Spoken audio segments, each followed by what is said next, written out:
கொல்கத்தா டாக்கா விமான சேவை 1933 December 1 British இந்தியாவில் கொல்கத்தா டாக்கா இடையிலான விமான சேவை தொடங்கியது. இந்தியன் நேஷனல் ஏர்வேஸ் லிமிடெட் என்ற நிறுவனம் இந்த வரலாற்று சிறப்புமிக்க சேவையை தொடங்கியது.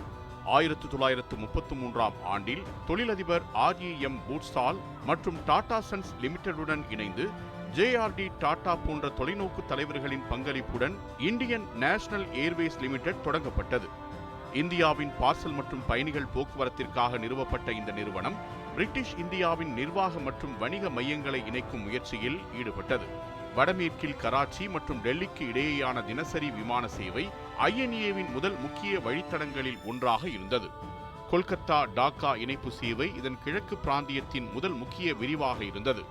இந்த வழித்தடம் வெறுமனே 2 நகரங்களை இணைப்பது மட்டுமல்லாமல் பிராந்திய வர்த்தகம் மற்றும் நிர்வாகத்திற்கு புதிய வழியை திறந்தது.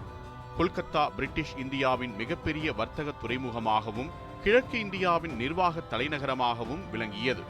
டாக்கா கிழக்கு வங்காளத்தின் ஒரு முக்கியமான ஜவுளி மற்றும் சணல் வர்த்தக மையமாக இருந்தது. இந்த மையங்களுக்கிடையேயான வணிக பயணிகளையும் அத்தியாவசிய பார்சல்களையும் விரைவாக எடுத்துச் செல்ல இந்த விமான சேவை உதவியது. ரயில் மற்றும் படகு பயணங்களில் பல நாட்கள் அல்லது பல மணி நேரம் தேவைப்பட்ட நிலையில் இந்த விமான சேவை பயண நேரத்தை வெகுவாக குறைத்தது. இது வணிக ரீதியாக மிகவும் பயனுள்ளதாக அமைந்தது.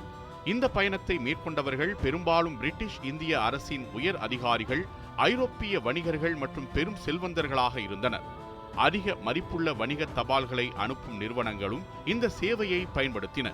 இந்த விமான சேவையில் பொதுவாக டி ஹாவிலாண்ட் பஸ் மோத் அல்லது டி ஹைவிலாண்ட் டைகர் மோத் போன்ற சிறிய ரக ஒற்றை எஞ்சின் கொண்ட விமானங்கள் பயன்படுத்தப்பட்டன. இவை 4 முதல் 8 பயணிகள் வரை மட்டுமே ஏற்றிச் செல்லக்கூடியவை. ஆரம்பத்தில் பயணிகள் போக்குவரத்தை விட அஞ்சல் போக்குவரத்திற்கே அதிக முக்கியத்துவம் கொடுக்கப்பட்டது. அரசு மற்றும் வணிக தொடர்புகளை விரைவுபடுத்த இது மிகவும் அவசியமாக இருந்தது. இந்த சேவை தொடங்கப்பட்ட போது கொல்கத்தாவும் டாக்காவும் பிரிட்டிஷ் இந்தியாவில் பிரிக்கப்படாத வங்காள மாகாணத்தின் 2 முக்கியமான நகரங்களாக இருந்தன. 1947 பிரிவினைக்கு பிறகு டாக்கா கிழக்கு பாகிஸ்தானின் தலைநகராகவும் பின்னர் 1971இல் பங்களாதேஷின் தலைநகராகவும் மாறியது. இந்த 1933 சேவை பின்னாளில் அண்டை நாடுகளுக்கு இடையேயான சர்வதேச விமான பயணத்திற்கான ஒரு முன்னோடியாக அமைந்தது.